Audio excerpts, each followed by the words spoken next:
बिस्मिल्लाहिर्रहमानिर्रहीम। अस्सलाम वालेकुम नाज़रीन व हज़रात। सबसे पहले मैं आप सब दोस्तों को अपने यूट्यूब चैनल सच्चा मज़हब इस्लाम में खुश आमदीद कहता हूँ और ये उम्मीद करता हूँ कि आप सब लोग खैरियत से होंगे और अपनी अपनी ज़िंदगी हंसी खुशी गुजार रहे होंगे।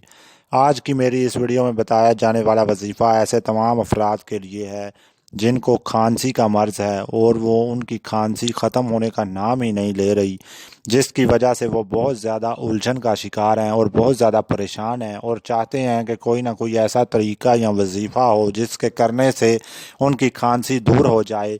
तो ऐसे तमाम अफराद मेरी आज की वीडियो को शुरू से एंड तक लाजमी देखें ताकि इसमें बताया जाने वाला खांसी के मुतल्लिक वजीफ़ा वो जान सकें और उस वजीफ़े को करके वो मुस्तफ़ीद हो सकें। वीडियो में आगे बढ़ते हुए आपको दो बातें बता दूं, इनका आपने ख़ास ख्याल रखना है।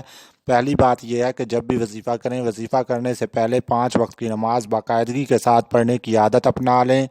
इसके अलावा दूसरी बात यह है कि जब भी वजीफ़ा करें मुकम्मल तवज्जो और मुकम्मल ध्यान लगा कर करें और हमेशा अल्लाह की बाबरकत ज़ात पर यकीन रखते हुए वजीफ़ा करें।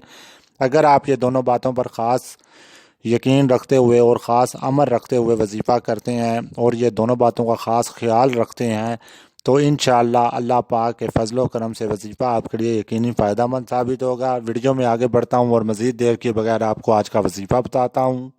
अगर कोई शख्स दिन में किसी भी वक्त वज़ू कर ले और वज़ू करने के बाद घर में पाक साफ़ जगह का तयन कर ले और उस एक पाक साफ़ कागज़ ले ले और उस कागज़ पर कुरान पाक की सूरह अल-ज़ुख़रुफ़ को लिख ले, उसके बाद बारिश का पानी थोड़ा सा ले ले और उसमें उसको मिलाकर पी ले तो इंशाअल्लाह अल्लाह पाक के फजलो करम से उसकी खांसी दूर हो जाएगी और वो नॉर्मल ज़िंदगी गुजारेगा।